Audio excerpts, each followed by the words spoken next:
Assalamualaikum warahmatullahi wabarakatuh. Selamat siang. Masih bersama dengan Trio Farm Muhammad Belut. Ini alhamdulillah kedatangan tamu dari Sokaraja. Lagi bincang-bincang mau ikut gabung di Trio Farm Muhammad Belut. Ini lagi tanya-tanya sama Pak Dwi. Sedang konsultasi, insya Allah dari awal pembuatan media kolam, pakai lumpur kita ajari, terus bagaimana juga tentang media untuk cacingnya buat pakan, nanti kita juga siap ajari.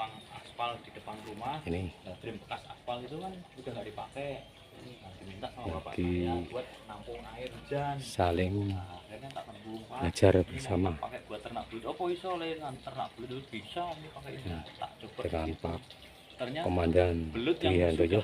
pernah luka pun masih bisa berkembang biak, buktinya juga sampai berhasil, bahkan sampai bisa besar, Mas.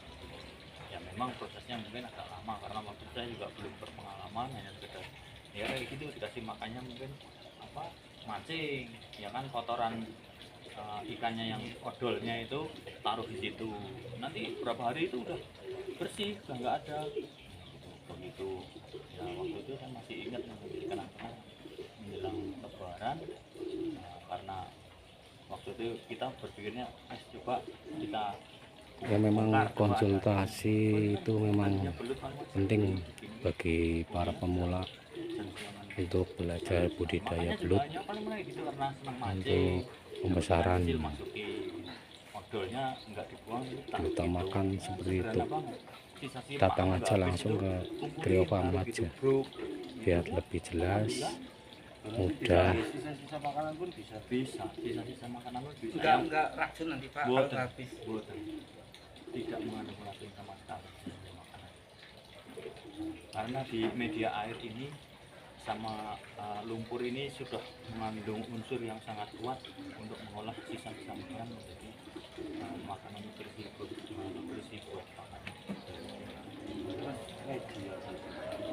Tadi kan pakai sandaman di trim bekas aspal. Trim bekas aspal berarti kan besi. Itu udah mau. Enggak masalah. Itu bekas aspal itu kan hanya masih ada yang paling agak tebal kan, aspalnya di bawah itu yang nggak bisa habis kan. Itu buktinya dipakai juga. Jadi maksudnya kan posisi trim Berdiri Mas, berdiri.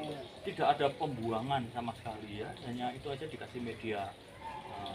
Walaupun posisinya ini kan besi, kan besi. Buatan apa? Karat-karatnya buatan nggak ada. Lagi dialog dengan Pak Komandan Dwi Handoyo. Masih bisa jadi saksi. Wah, hebatnya ini betul besar. Ya, saya pun nggak habis pikir, nggak ngira itu.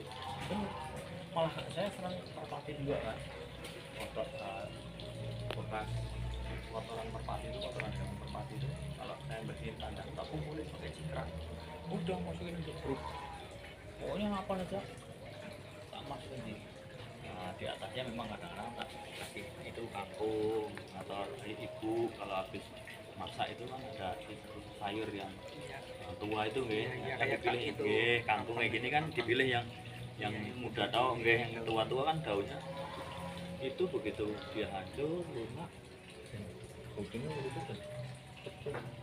Itu saya nggak beli malah, dan bener-bener belut-belut yang pada luka di sininya karena diketik itu, ditutup, obor, kumpulin yang masih hidup, pulang masih hidup, masukin sini hidup. Ini enaknya di Trio Farm Muhammad Belut, kita langsung bisa pendampingan secara langsung bisa menjadi makan tumbuhan juga untuk para peternak-peternak belut, bisa sharing ya, langsung ke Muhammad Belut Trio Farm Purwokerto 081 3430 4944. Di saat tidak tersedia makanan, kalau di situ medianya sudah full dengan makanan tersedia, tersedia berarti misal di situ proses ini misal itu berkembang biak dengan sendirinya kan Iya. otomatis ada yang kecil. Berarti yang kecil niku aman. Aman ya, 0, sekian persen lah seandainya dimakan, karena mereka juga dilindungi sih mas, anak-anakannya juga dilindungi indukannya kan itu ya, sama lah kayak ikan-ikan yang lain tuh begitu, kayak mujair itu kan, kalau udah netes kan dimasukin ke mulut ya, nanti kalau aman baru dikeluarkan ya kan, berkesan tetap ya 0, sekian persen lah yang dimakan teman yang lain, itu pun mungkin karena faktor alam saja. Berarti selama ketersediaan makanan Cukup, terpenuhi, Nggih, dia tidak mau nggih, tidak akan kanibal, tidak akan kanibal. Nggih. Cuma memang belut itu bedanya di usia-usia tertentu dan ukuran tertentu, belut ini bisa menjadi 2 jenis alat kelamin. Yang tadinya betina bisa menjadi jantan. Itu mas. Jadi mas, usia belut itu kebanyakan yang sudah mulai berkembang biak itu kan di bawah 6 bulan ke atas, kadang-kadang kalau gede-gede itu kebanyakan dengan jantan. Gitu. Nek belut niki selama 6 bulan apa 4 bulan kita pinten niku. Nah, normal. Kalau normal ya segaran arit itu mas, kalau masukinnya kita ukuran yang nah, ini kalau yang ukuran 1 kilo isinya 200 sampai 300 itu kan belutnya paling-paling segini, gede sedikit lah. Oke. Ini nanti normal di usia panen itu bisa ya rata-rata hampir segini nih. Nah segini nih, rata-rata hampir segini. Ini perkembangannya posisi 4 bulan. 4 bulan, maksimal 4 bulan. Kalau tergantung juga pakannya, kalau pakannya lebih Bagus, lebih berprotein gitu ya. Nah, itu kan posisi belut sekitar bibit sebesar itu. Jadi mau kan aku itu betul masalah. Man, ya. Wah, kalau belut itu kan memang kelihatannya kecil ya mas, tapi kan mulutnya Kita dapatnya cacingnya yang besar. Itu betul masalah. oh enggak masalah, dimasukkan aja. Bukan maksudnya kan bukan ini yang kalah gede kalau cacingnya kayak gede. Tidak, dia makan terukur sendiri lah. Enggak mungkin lah. Kayak kita mau makan makanan yang gede kan nggak mungkin masa diuntal dengan cara gimana, digigit putus kan, cacing udah putus, digigit putus baru ditelan kan, nggak diuntal langsung blek gitu, enggak.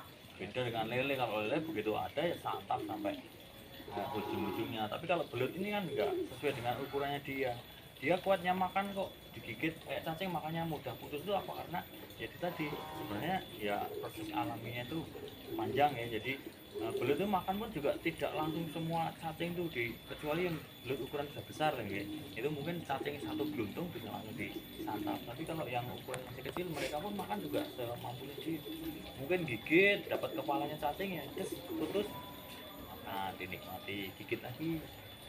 Ini penjelasan alamiah tentang tapi belutnya masih segini kan, logikanya nggak mungkin ini pakan cacingnya segede untuk itu. belut. Tentunya nih akan cari makan yang lain, dan ukuran pada saat masih ukuran segini kebanyakan mereka pun juga masih memanfaatkan plankton yang ada di media, tidak makan makanan yang selain plankton ataupun yang kayak jentik-jentik nyamuk. Jentik nyamuk. Ya, ini salah satu diantaranya untuk pakan-pakan belut-belut yang masih awal dimasukkan ke media itu. Nanti kalau sudah mulai gede lah dia akan sudah mulai mencari ukuran makanan saya yang enak, yang saya santap yang kayak apa gitu. Itu belut. Jadi jangan khawatir cacingnya gede-gede mulutnya cilik kemboten. Terus idealnya pembibitan. Tadi kan itu anggap aja sekilo isi 200. Idealnya itu yang sekilo berapa? Kalau ini sih sebenarnya tergantung ya mas, kalau tergantung media dan ukuran ya. Kalau ukuran standar kita bikin ukuran 1 meter kali 2 meter kayak gini, ini idealnya ya dikasih 1,5 sampai 2 kilo cukup, nggak usah terlalu banyak. Dengan posisi Dengan 1 kilo isi 200. Karena belut itu ya mas, dia kan kulitnya ini mengandung apa ya, kayak macam lendir ya. Nah dari lendir itu pun sebenarnya kalau menurut proses alami itu juga mengolah sisa-sisa makanan yang ada ini. Jadi mereka dicampur dengan lendir. Nah lendir itu sebenarnya juga bisa membaluti makanan-makanan yang keras yang tidak bisa terolah oleh alam. Nah dengan dia akan busuk atau akan berlima, nah itu nanti akan disangkap kembali. Jadi Ini dari Sokaraja bersama dengan Mas siapa ya Mas? Fauzi. Mas Fauzi sama Pak Arif dari Sokaraja ya Pak. Alhamdulillah jumpa di Trio Farm Omah Belut Purwokerto. Ya, salam buat semuanya yang mau konsultasi mengenai bibit, terus pembuatan lumpur, terus cara budidaya cacing. Insya Allah kami dari Trio Farm siap mendampingi ya. Hari ini cukup sekian dulu, kita teh bersama dulu. Assalamualaikum warahmatullahi wabarakatuh.